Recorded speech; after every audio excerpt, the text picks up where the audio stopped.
I watched Dead Poor Society recently again. Every single time I watch it, I end up thinking the same thing. Neil gets whatever he wanted. Not forever, not even for long. Just for the one night. One night where he gets to be exactly what he wanted, and after a few hours, he's dead. And honestly, I still don't know how to explain it. Was it his father? Was keating?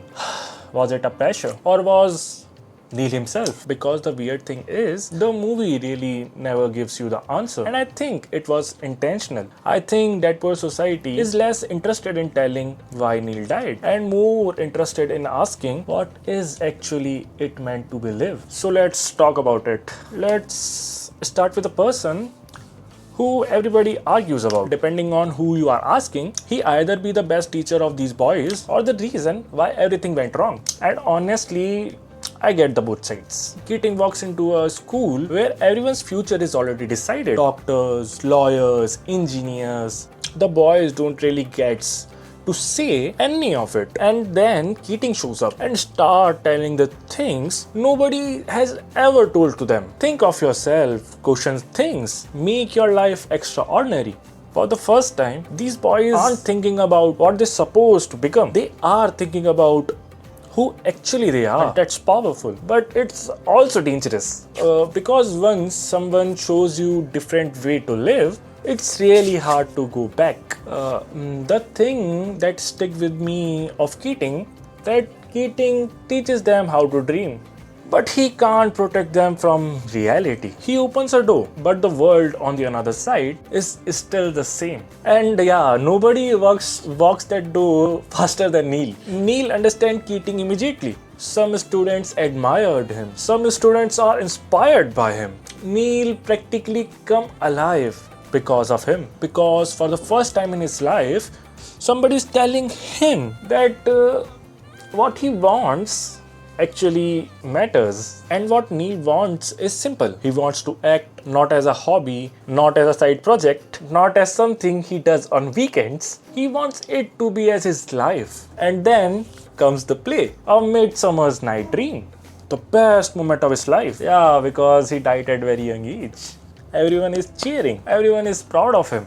And for the one night, he is not someone's son. He is not someone's future doctor. He is just Neil. And then he look at his father in the audience and he already knows what's coming next. While everybody sees the performance, his father sees the problem that needs to be fixed. That's what makes tragedy hurt so much. Neil finally became himself. And immediately after that, he gets told that he can't be that person anymore. And wait, here's the uncomfortable part. I don't think so Neil's father was a villain. He was definitely wrong, but I don't think so he was evil. He is a man who spent his entire life believing that security is love, that sacrifice is love, that success is love.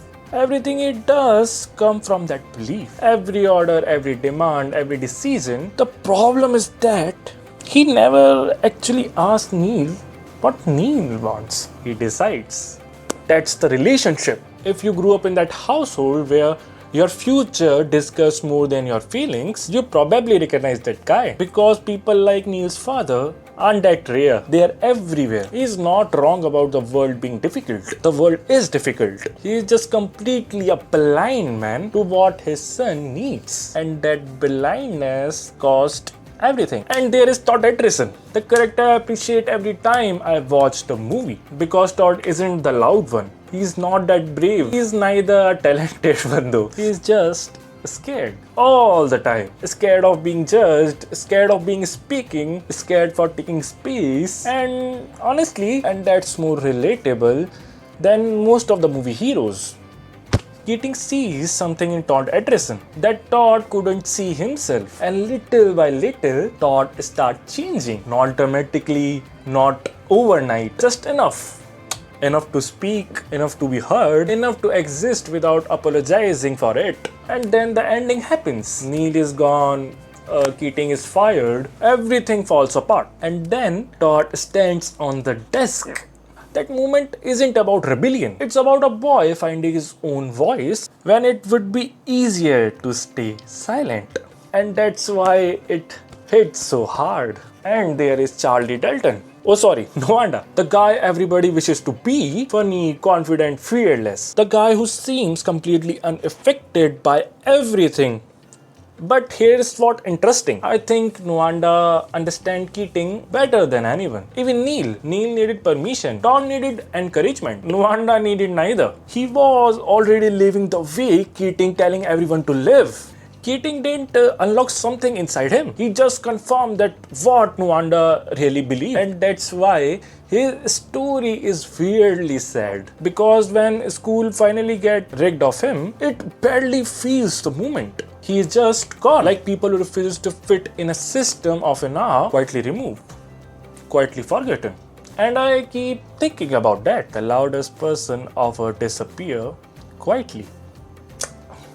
And yeah, finally, Cameron. He's the snitch, the traitor, the guy who flirts under the pressure. And honestly, fair enough. But here's the uncomfortable truth. Cameron understands the rules better than everybody else. He knows exactly how the world works. And unlike to others, he chooses survival. Not freedom, not principles.